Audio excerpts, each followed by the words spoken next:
jungle. Arvind Tambekar, प्रकाश तात्या बिर्जे, श्रीकांत शिंदे, जिल्हा परिषद गटनेते आशिष जाधव, पृथ्वीराज बाबा पाटील, स्थायी सभापती अतुल माने, नीताताई केळकर, संदीप आवटी, गीताताई पवार, रावसाहेब पाटील व सर्व सज्जन शक्ती बंधू भगिनी आणि मातानो,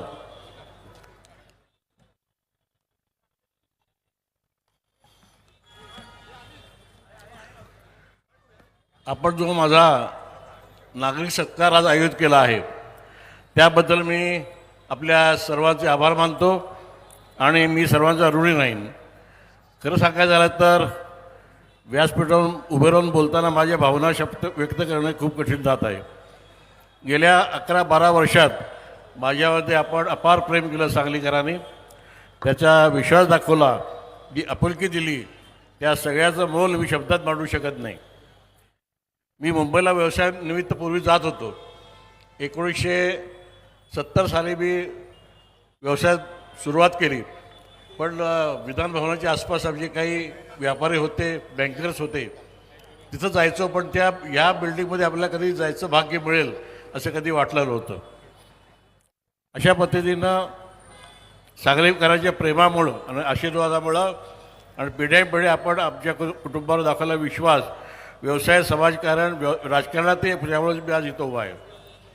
आपण दाखवलेल्या विश्वासाला तडा जाऊ नये यासाठी मी कायम प्रयत्न केलेला आहे.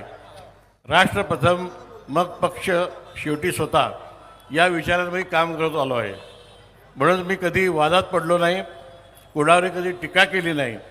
मी फक्त माझ्या कामावर लक्ष दिलं आणि माझ्या प्रामाणिकपणे माझं कर्तव्य पाडत राहिलो.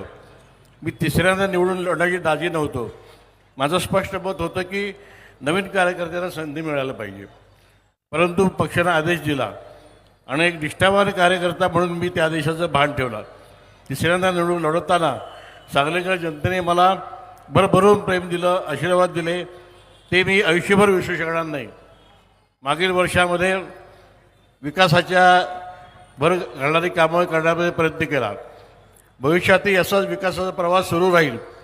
आज मी व्यासपीठावर एक गोष्ट स्पष्ट करतो, जे कार्यकर्ते माझ्यासाठी राबले, ज्यांनी निस्वार्थीपणे माझ्यासाठी काम केलं, त्यांनी मी कधीही वारा सोडणार नाही हा शब्द मी या माझ्या निवडणुकीच्या आधीच्या शेवटच्या सभेत केलेला होता. आणि तुम्ही मागच्या काही दिवसात तुम्हाला जाणवलं असेल की तुम्ही शब्द केला. जवळजवळ सगळ्या कार्यकर्ते जे माझ्यासाठी राबले त्याला मी न्याय दिलेला आहे आणि जे काही त्यांना राहिलेले आहेत त्यांना पुढच्या काळातसुद्धा मी नक्कीच न्याय देईन हा माझा विश्वास आहे. आज आपण बघतो की काही चेहरे फक्त पुढं दिसतात, पण हजारो कार्यकर्त्यांचं बळ मागं आहे.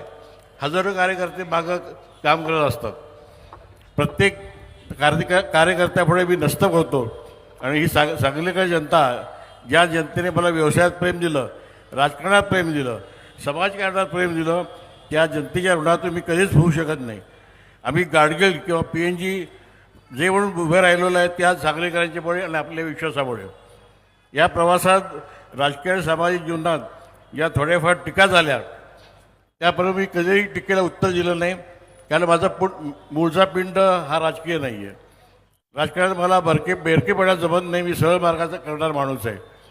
त्याच मार्गाने मी चालत आलो. माझा राजकीय प्रवास, माझ्या पाठीशी कंबर उभे राहिलेले महाराष्ट्राचे लाडके मुख्यमंत्री आदरणीय देवेंद्रजी फडणवीस, तसेच आदरणीय नितीनजी गडकरी आणि आपल्या जिल्ह्याचे पालकमंत्री आदरणीय चंद्रकांत दादा पाटील, आपले प्रदेशाध्यक्ष आदरणीय रवींद्रजी चव्हाण, आदरणीय बाळगणे साहेब, आदरणीय विनोदजी तावडे, या सर्व नेत्यांनी माझा विश्वास दाखवला, त्याबद्दल मी त्यांना मनोभावून धन्यवाद देतो. आपल्या या जिल्ह्यातले आमदार डॉक्टर सुनीलभाऊ खाडे, आमदार सत्यजित देशमुख, आमदार गोपीनाथ पडळकर आणि आमदार सदाभाऊ खोत यांचाही मी खूप ऋणी राहीन की त्यांचं वारंवार मला मार्गदर्शन लाभतं. या सर्वांची साथ मला कायमची लाभली, हीच माझी ताकद आहे. व्यवसाय, राजकारण, समाजकारण जे प्रेम आशीर्वाद दिले त्यामुळे मी आज उभा राहिलो. माझ्या हातून काही प्रकल्प अपुरे राहिले आहेत, ती पुढच्या काळामध्ये गतीने पूर्ण करण्याचा मी प्रयत्न करीन. आणि मला आज सांगायला आनंद वाटतो की बऱ्यापैकी ही जी कामं झालेली आहेत पण जी राहिलेली आहेत ती पुढच्या काळामध्ये नक्कीच पूर्ण करीन आणि त्यासाठी मला दादांचं नक्कीच साथ मिळेल असा विश्वास व्यक्त करतो आणि थांबतो. जय हिंद, जय महाराष्ट्र. धन्यवाद दादा. सांगलीच्या शिरपेचा सन्मानाचा तुरा सुधीर दादा आमदार लोकप्रतिनिधी खरा आपले आशीर्वाद आपणाकडून घेतलेत आणि यानंतर आदरणीय नामदार चंद्रकांत दादा पाटील पालकमंत्री महोदय. आपल्या सगळ्यांच्या जीवनामध्ये वेगवेगळ्या प्रकारचं स्थान ज्यांचं आहे, कोणाचे ते पालक आहेत, कोणाचे ते मित्र आहेत, कोणाचे ते नेते आहेत, कोणाचे ते केअरटेकर आहेत, अशा वेगवेगळ्या भूमिकेमध्ये आपला त्यांच्याशी संबंध येतो. असे सर्वांचे दादा सुधीरदादा गाडगीळ यांच्या वाढदिवसाच्या निमित्ताने आज आपण सगळे एकत्र आलो आहोत. वाढदिवसाच्या निमित्ताने दिवसभर खूप कार्यक्रम सुधीरदादांच्या स्वभावाप्रमाणे झाले.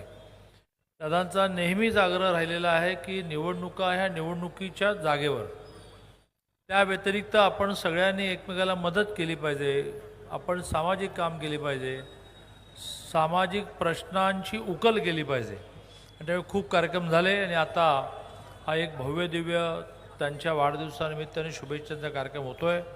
त्याला व्यासपीठावर त्यांच्या पत्नी उपस्थित आहेत, भाजपच्या ज्येष्ठ नेत्या नेत्याताई केळकर आहेत, माजी आमदार दिनकन तात्या आहेत, भाजपचे नेते पृथ्वीराज पाटील आहेत, जतचे नगराध्यक्ष डॉक्टर अरळी आहेत, माजी जिल्हाध्यक्ष आणि भारतीय जनता पार्टीचे नेते दीपक बाबा शिंदे आहेत, जैन प्रकोष्ठ राज्य उपाध्यक्ष रावसाहेब पाटील, प्रदेश कार्यकारिणी सदस्य राजाराम गरुड, जिल्हा परिषद सदस्य अरविंद भाऊ तांबवेकर, प्रदेश कार्यकारिणी सदस्य प्रकाश तात्या बिर्जे, महानगरपालिकेचे गटनेते संदीप आवटी, किसान मोर्चा उपाध्यक्ष पृथ्वीराज पवार, महानगरपालिकेचे स्थायी समितीचे सभापती अतुल माने, जिल्ह्याचे अध्यक्ष प्रकाश मामा ढंग, गटनेते जिल्हा परिषद आशिष जाधव आणि ज्यांच्या पुढाकाराने हा कार्यक्रम इतका मोठा होतो आहे, मागे लागणं म्हणजे काय त्याचं मोठं उदाहरण आहे असे विश्वजित पाटील. त्यांनी सारखं ज्यांना ज्यांना कार्यक्रमाला बोलवायचं त्यांच्या मागे लागून लागून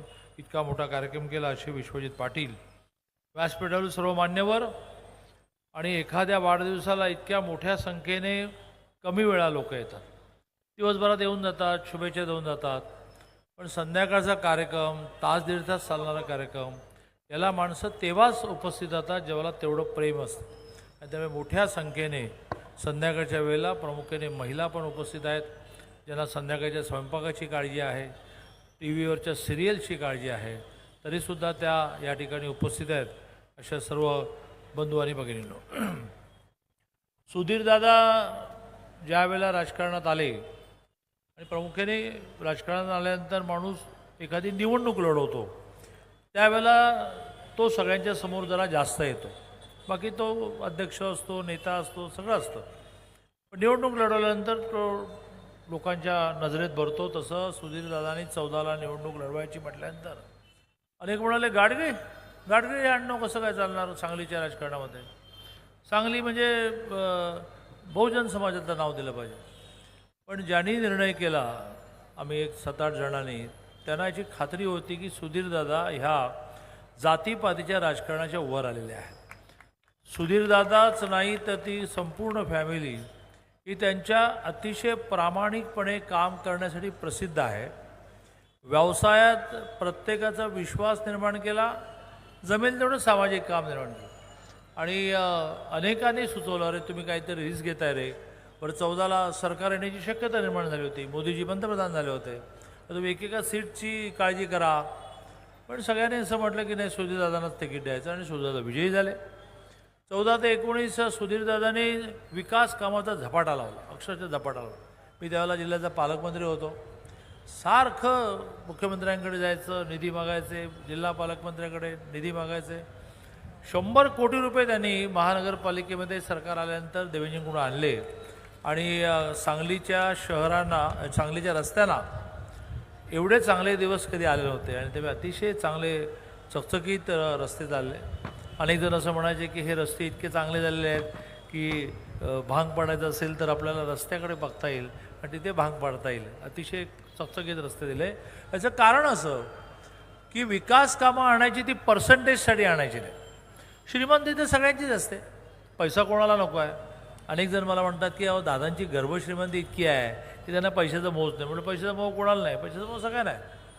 पण दादानी एक धोरण ठरवलं की राजकारणातून घरी पैसा न्यायचा नाही. राजकारणामध्ये आपण खिशातले पैसे टाकून राजकारण करायचं असतं.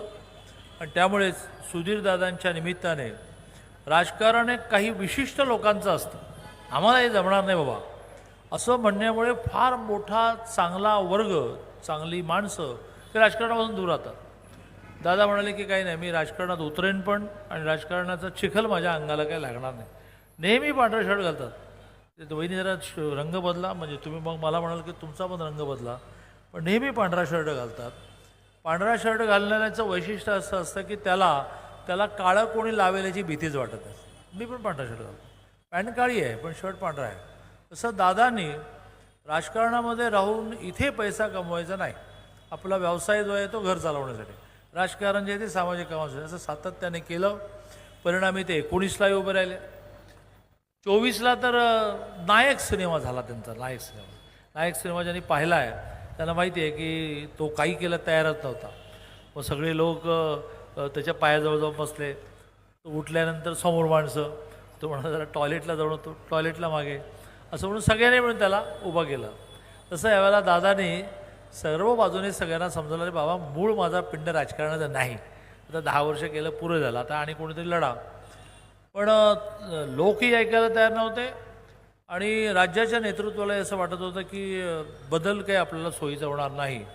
आणि म्हणून आमच्याकडे देवेंद्रजींचं स्थान आमच्या सगळ्यांच्या जीवनात असं निर्माण झालं आहे की